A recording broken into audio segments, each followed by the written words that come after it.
Soup. Welcome to Tales Tomorrow. I'm Morrow, your storyteller for today. With me, have some more RPG horror stories. So, I got a question for the people that are playing the 2024 edition of D&D. Do you miss it or do you prefer it? Unironically, just wanting to know, because every single time I look up anything or hear anything about it, it's always so polarizing. You know what's the best way I hear it be explained? It's like one step forward, one step back. Not really improvement, but a change nonetheless. That's kind of what I feel about it. So I'm kind of getting a general vibe for everybody. If you're playing the updated version of D&D, what are your thoughts on it? Genuinely, honestly asking. Let me know your feedback and comments below, and we'll get some RPG horror stories for today. Biological father / DM humiliates child player by calling child's character delusional in front of the other adult players. Hi, I'm new to this subreddit and Reddit in general, but I have two horror stories that I think would fit here. The story was my first experience with D&D as a whole, and one of the main reasons I swore off playing D&D with my biological father. TLDR, GM tells his 8-year-old child who is new to D&D that they aren't allowed to have an animal companion after they build their character around it. After conclusion and instance from child, he relents before he tells the rest of the 5 to 6 adult players that the child's character is delusional and hallucinating, causing him to laugh it off. After discovering D&D at around 8 years old, I finally get to play with my biological father / GM and his 5 adult friends in the 30s and 40s. I spent a day observing over 5e system and figuring out what kind of character I would play before finally settling on a Wood Elf Ranger with a Beastmaster subclass due to my love of animals and the fact that my father pitched their subclass to me as something along the lines of you get to summon animal companions to help you in and out of battle. My 8-year-old self immediately thought that meant I could have animal companion to keep me company, which was reinforced by my father asking what kind of animal I prefer as my companion. After a few sessions during a long rest, I suddenly remembered that I had wanted an animal companion and brought it up to the GM,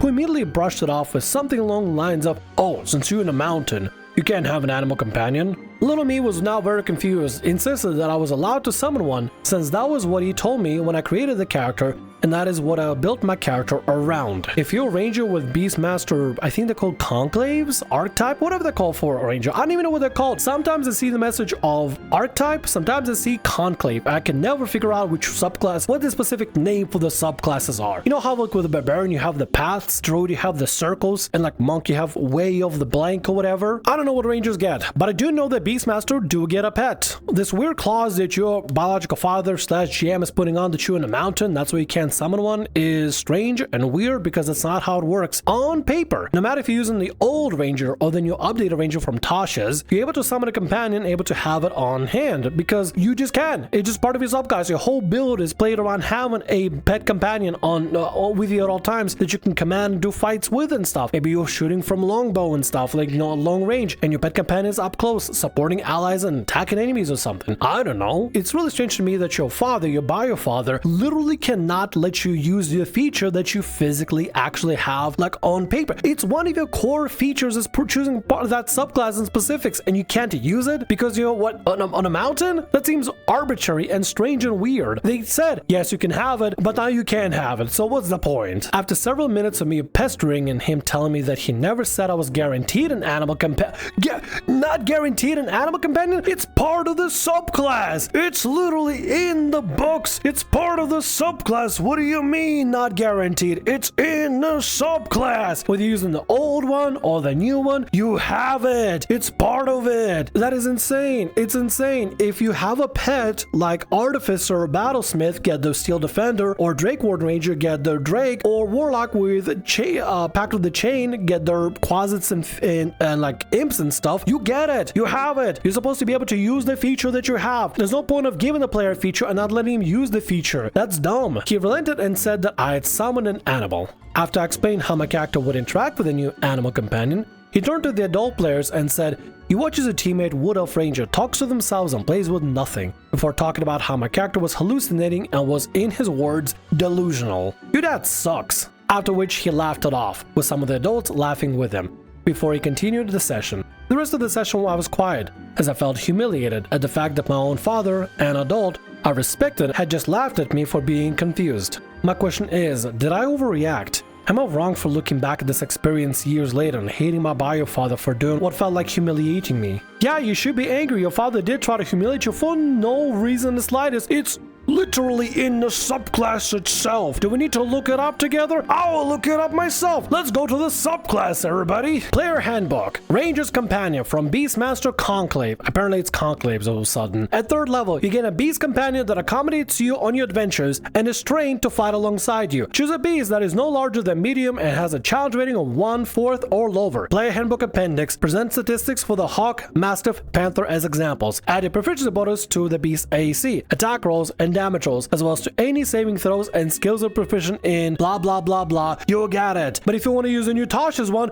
we even have the new Tasha's one, which is even better. Primal Companion. 3rd level feature replaces the Ranger Companion feature. You magically summon a primal beast, which draws strength from your bond with nature. The beast is friendly to you and your companions on the base you command. Choose a stat block, Beast of Land, Beast of Sea, Beast of the Sky, which use your proficiency bonus in several places. You also determine the kind of animal the beast is, choosing a kind of appearance for the block. You can literally customize your own beast and choose whatever you want it to do with the new Primal Companion option, which gives a lot more flexibility to make it whatever you want. A panther, a goat, a bear, whatever, what have you. If it's land, sea, or air, you just can. You just have this feature. You have this feature. It's on the books. It's right there, whether you're using the original Ranger or using the new Tasha's Ranger. Well, new at this point is kind of like old at this point, but you know what I mean. The difference between Player Handbook and Tasha's. But still, you still get this feature. It's the whole point, it's the whole core, it's the whole reason of playing the subclass. And your dad instead not letting you do the thing that is clearly written in the subclass to be able to do, but they're also mocking you in front of those buddies and trying to humiliate you for no reason. Your dad sounds like a basket case for a trauma, and I hope you're getting therapy through this, because this sounds like honestly a mean way to treat their child. That is horrible. Like, if I was a parent, I'm not a parent, but if I was a parent, I would not ever want that to be my first experience for my kid, for D&D or anything otherwise. This sounds like a humiliation ritual that he's just exposing towards you just to make fun of you. Your dad sounds like an a-hole. Honestly, your dad sounds awful. I'm so sorry that was your first time experiencing anything. At 8 years old, this is how traumas are made. This is how literally traumas are made, because your dad is being an a-hole for no reason. Somebody you look up to just mocking you in front just for get a laughs out of the buddies or something. That is ridiculous. That is horrible. That is cruel. Anyway, let's continue to the next story for today. DM targets me for being a woman. Okay, so first of all, I was back then the only woman of the group, which I left a long time ago. I was in my early 20s. I had my group to play D&D games for a good while, but usually this person, let's call him Bard, because he always played one, was just another player, so he would be more controlled over his actions. This time Barton decided to do a Sea of Thieves type of RPG with him being the DM, and we all agreed because we all enjoy playing it and playing D&D, so we saw no problem at all. It was completely based on the game, so we kind of knew how the world would work, unless it was completely different, but only for me. So my character was a normal pirate with a snow barn owl, since the game had a lot of pets and that's one of them. With permissions, I used half of my ability points on my pirate and half of them on my owl pet, which I had a 3 ability for him, making my character like a double character in some way. The owls have more attack options, and I was more navigating, making maps thing. You could have just played like a ranger or something, or some other, or like a wizard with like an owl, like a snow barn owl as like a familiar or something. Oh, splitting stats between you and your pet? Unless you're using a different system, that sounds crazy to me. So we start the game. Every other player entered a ship normally, but I couldn't, with the excuse that I couldn't join a ship easily because in those times, pirate women wouldn't be accepted in male ships. That literally had nothing to do with Sea of Thieves, and we weren't warned at all about this, but I accepted it, thinking I just have to be smart and try to enter the ship in a sneaky way or whatever. He suggests me entering as a courtesan, which I completely deny, and my character is left alone in the port while I think. Imagine leaving a player by themselves. Basically you can't let them play just because of the selection they made because of some sort of arbitrary rule. That's dumb, just dumb. Then he decided to put a drunk NPC that tries to literally assault me in the middle of the day in a port. I say that has no sense, and Bart explains that he's the DM and I have nothing to say about it, which already angers me. Just because you're the DM doesn't mean anything you say go. Players can leave anytime they want to, and honestly, you should have left. For this guy to lord the position of DM, it's like, you can't say anything. I am the DM, and whatever I say goes. Well then, sounds like you're a horrible DM that nobody should be playing with in the slightest. In OP, you should have left immediately. If a DM is literally putting you in this kind of ultimatum saying, you can't do anything, I'm the DM. If I say that goes, sounds like a crappy DM, and you probably shouldn't play with them. DM. It's one thing, let's say for example, if like you rolled a natural one and the DM says exactly what happened and then just the ruling you gotta go with. But in this situation, there's not even a roll or a check or nothing. Your character just gets assaulted and you can't do anything about it. This is dumb. This is stupid. You should have left ASAP. I should have left there, but I decided that I would use my owl's attacking ability to take the guy off me. He literally said that the drunk guy slaps my owl and throws him to the water. I say that makes no sense because the barn owl is literally my only weapon,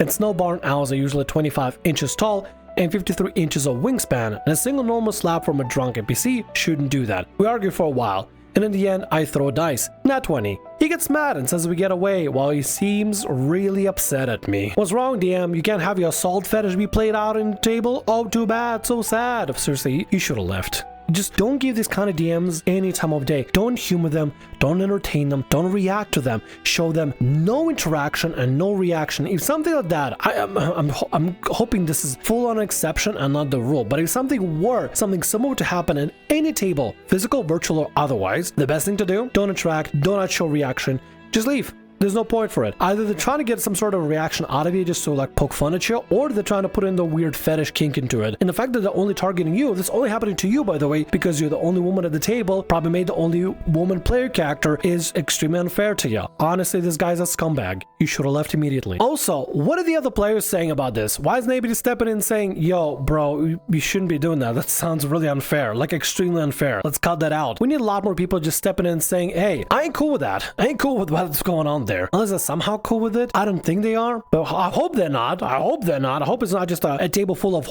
awful misogynists or something. If you, let's say for example, are a spectator to something awful happening at the table that is happening to another player, and it's just literally happening because they're being targeted, always remember to speak up, because like while it's awful what's happening to the player, if you see something, you gotta say something. Otherwise, like, it's never gonna stop. If you see something bad going on at the table, you need to call that stuff out and point out to it and say, hey, what's going on here? I don't like this, DM. Why are you doing this? Why is this going on here? I feel like a lot more things could be clapped down if everybody involved could call out bad behavior for what it is. Bad behavior. Not just the person that it's happening to, but also the people that are witnessing it as well. If you see something bad going on that is problematic at the table, that is not going to be good for the table in general, say something. So later, the other player helped me steal a ship, and I decided to be the one navigating it since I was the one with the highest level skill. With a 10, maximum being 12. I throw dice, 18 out of 20. He decides that I brought bad luck to the ship for being a woman, and I literally destroy the ship against a rock next to an island. I tell him that was such a lame way to proceed with the story if we needed to be in that place, because there was no way that was an excuse.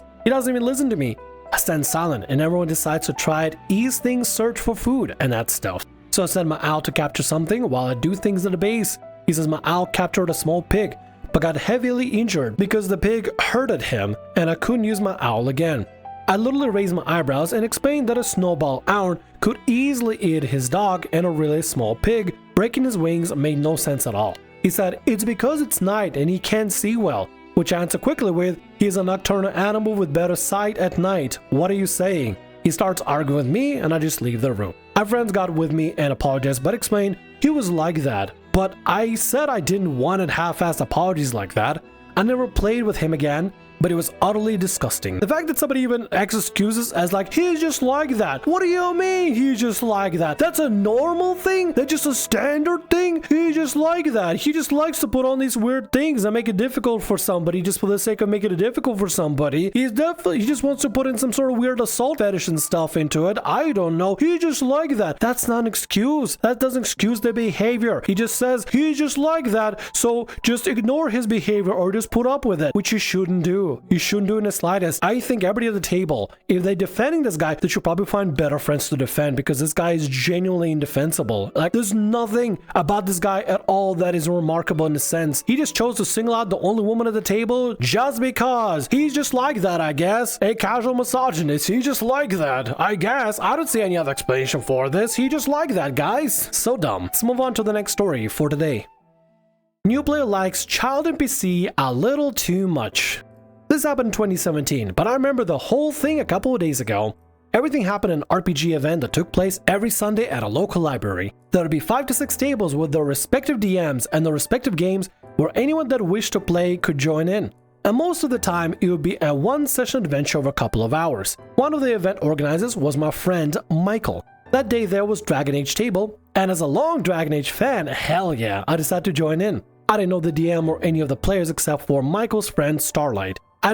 Also, why does Michael not get a full mention? He's just M, and this Starlight gets a full-on name. I don't think you like your friend that much if they're only getting a single letter.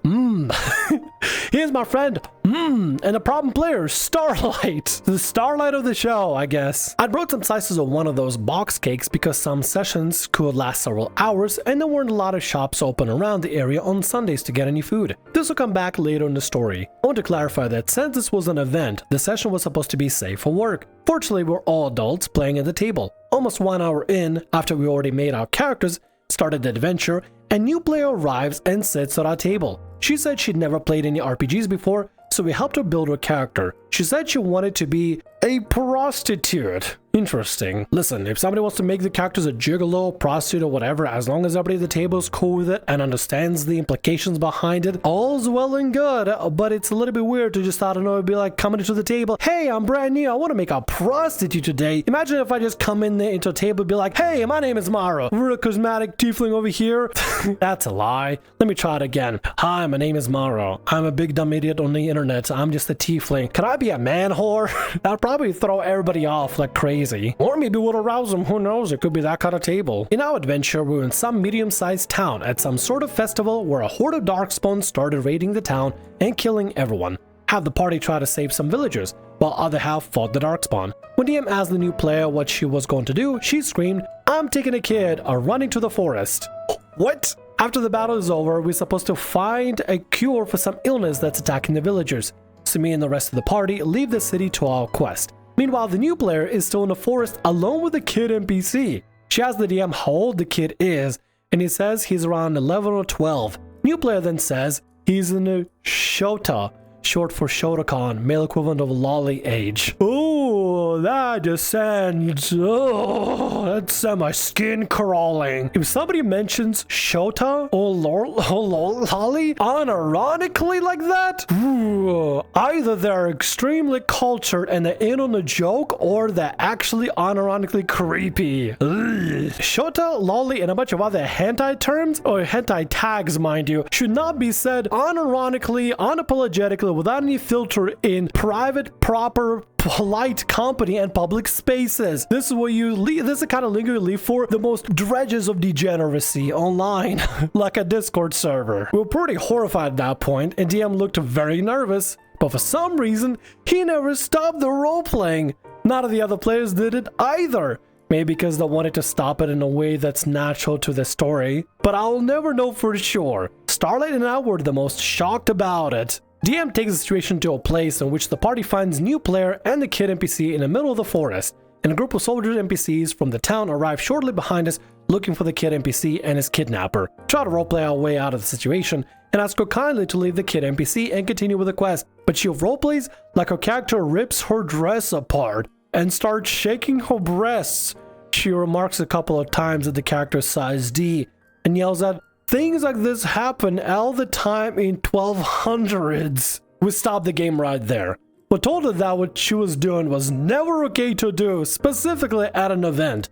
But DM insisted on role-playing a solution out of the situation. No, DM, you say no, that doesn't happen. We retcon all this. You don't do that. Just let go of the kid already. One of the players, who was a nobleman warrior, offered all his money to the soldier NPCs to kill a new player, but DM refused. The only solution he deemed reasonable was to poof the kid NPC out of existence and pretend that nothing happened. So after all that, we resumed our quest to find the cure for the mysterious illness.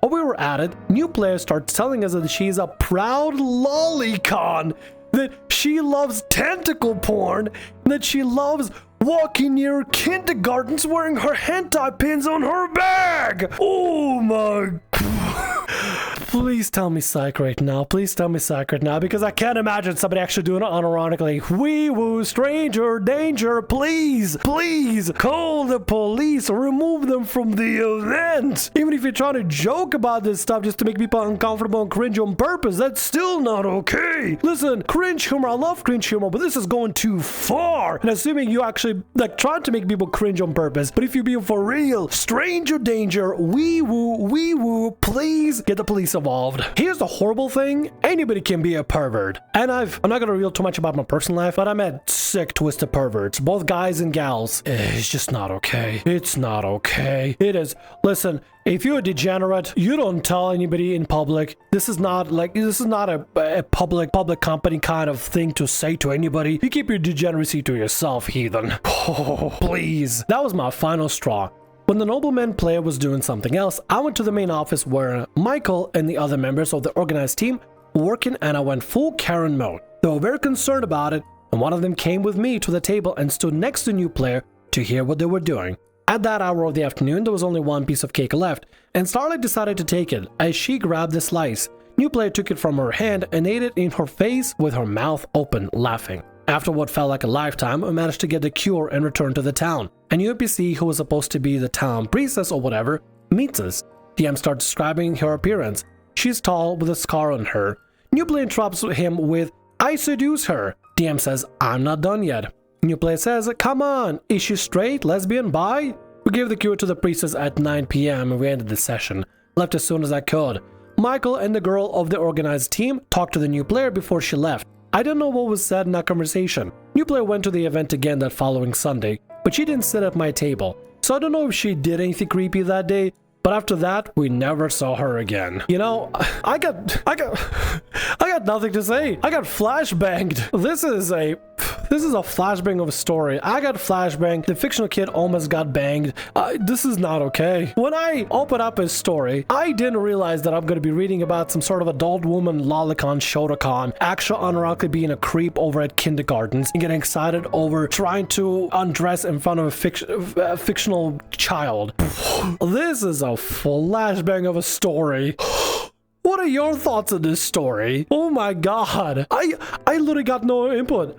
I'm trying to process what I want to say, and I think I said everything. This woman is insane. Wee woo. Call the police. Put him in jail. Oh my god. Female perverts exist just like male perverts out there. You know, some people, I know it's like a lot of, you know, it's easy to assume that's like, oh, just a bunch of dudes that are perverts and creeps and stuff. But no, women being creeps and perverts also exist, and it's uncomfortable. You don't have to be any specific gender or sex or anything just to be a pervert and a creep. Perverts and creeps exist out there in the world. They stalk the streets. They live in the same like houses as all the rest of us. That's the most uncomfortable reality to live in. There are perverts everywhere, and they're among us. Oh, this makes me feel real uncomfortable. No matter what kind of hentai tags you're interested in, you should keep that to yourself in public company. Please do so. Please save everybody the mental scars. Also, to make your favorite hentai tags your whole ass personality is extremely unsettling, and I hope the woman gets help or at least goes to jail, because she does not belong in the streets. She belongs in prison. And with that, that's gonna be all our stories for today. I want to thank you very much for watching, and thanks so much for being here. If you like what I do, consider subscribing to the channel and leaving a like. Also, if the RPG Horror Stories ever goes down, or if you want to submit your own personalized horror story, email is down in the description below. I'll see you again in more Tales Tomorrow.